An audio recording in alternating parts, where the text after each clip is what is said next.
Good morning. We'd like to welcome you to another edition of the Sunday School Review. This week's lesson is taken from 1 Samuel, the 19th chapter, verses 1 through 7. And the subject of our lesson is love that intercedes. We're going to be talking today about the friendship between David and Jonathan. That is the scope of our lesson. And the lesson will end at verse 7, and it will end on a positive note. And we will not be talking about the 10 to 13 years that Saul was seeking to kill David. That's outside of the scope of this lesson.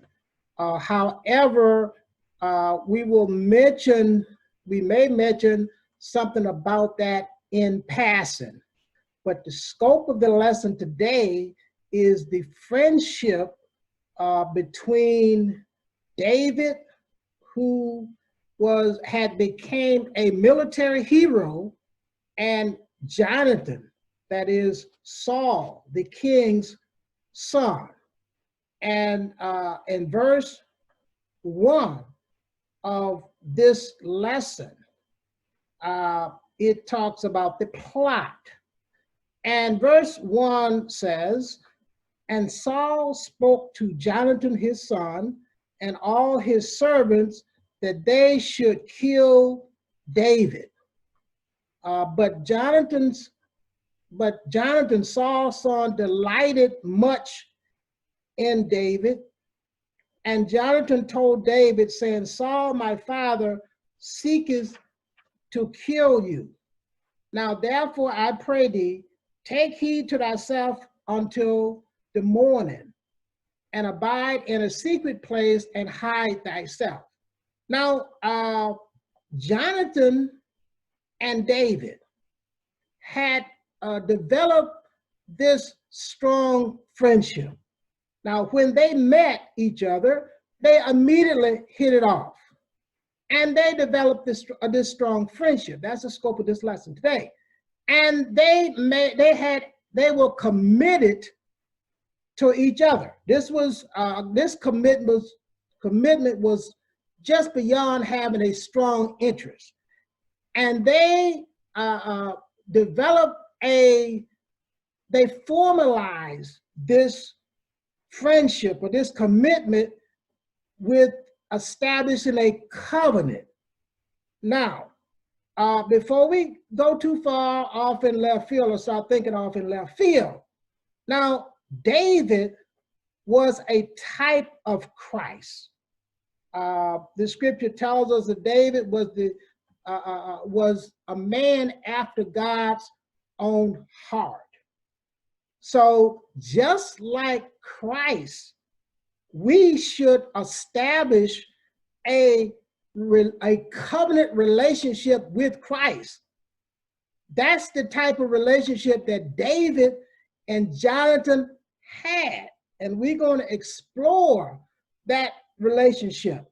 Now, just to briefly mention this covenant relationship that Jonathan and David had, it did not expire with Jonathan's death. Now, Jonathan was killed in battle, and many of the descendants of Saul also.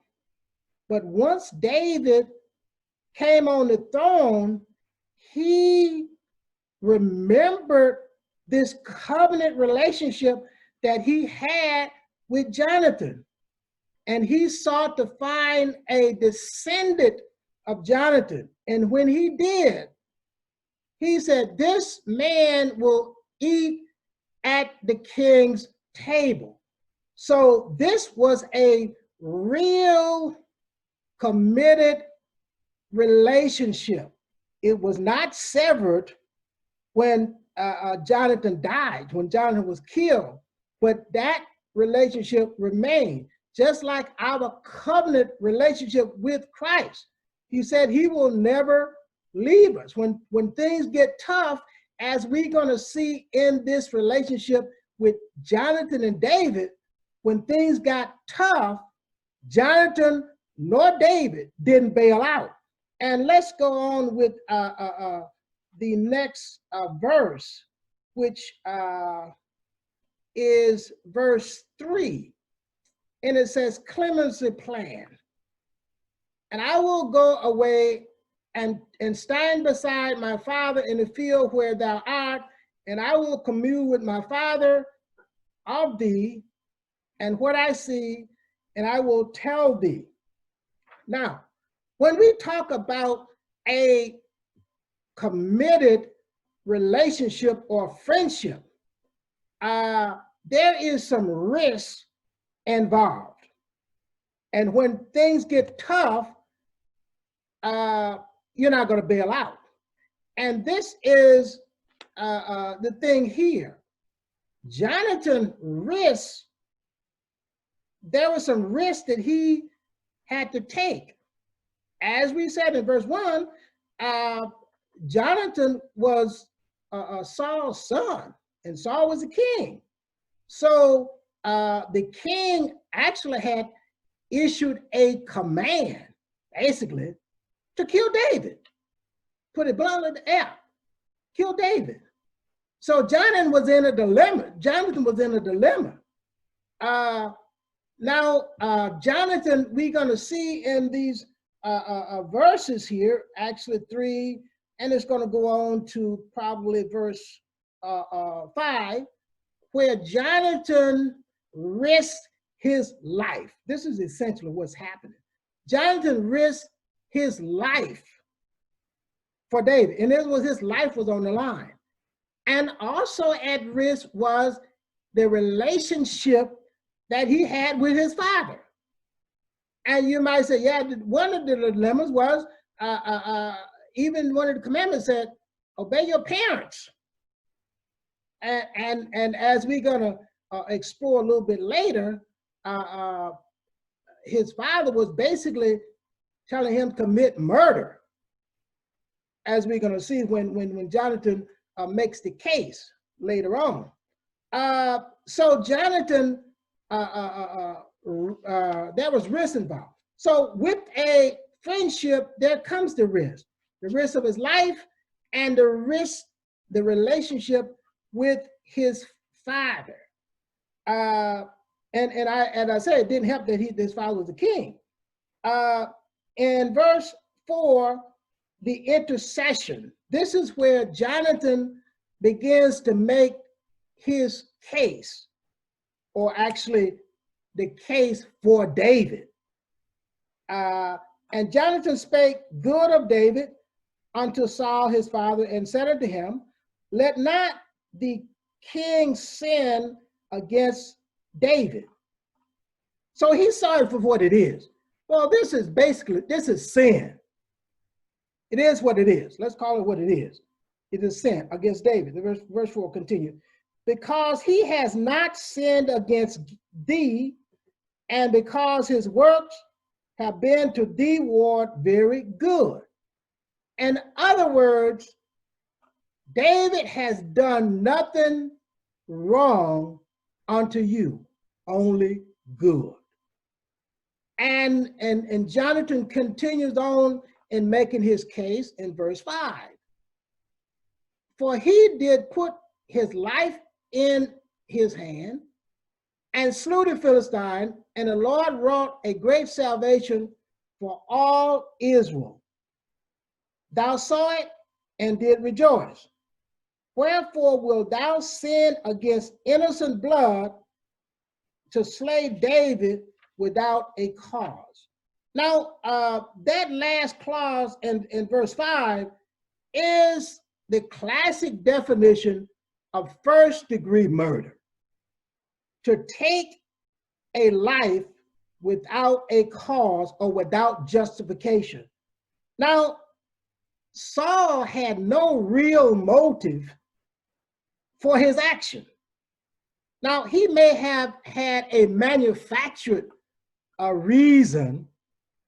That is, he was offended or he was jealous because after David had been successful in many battles, the women came up with this song and they were singing and dancing it. So Saul has killed 1,000, but David has killed tens of thousands. Now that offended Saul, which it should not.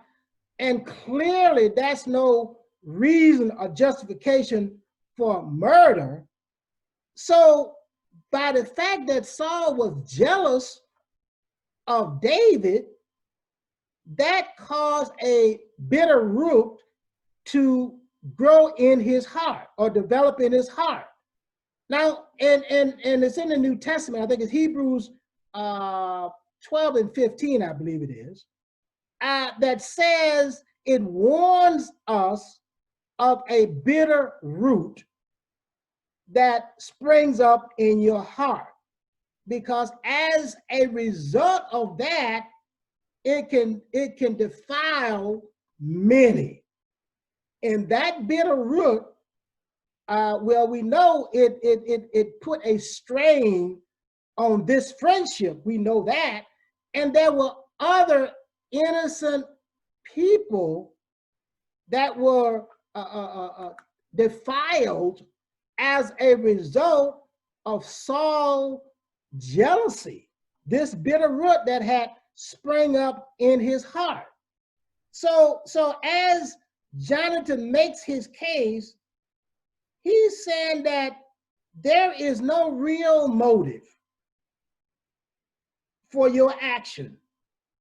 Jealousy does not rise to the level of committing a justification for committing first-degree murder.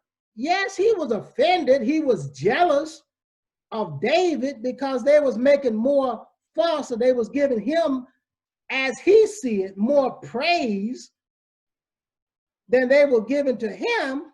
And as a result, he became jealous. But Jonathan is making a case that there's no real motive for your action. It's just you are bitter as a result of that.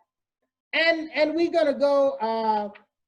So the fact is that the friendship involved risk, and Jonathan risked his life, and he risked the friendship that he had with his father, that is the king.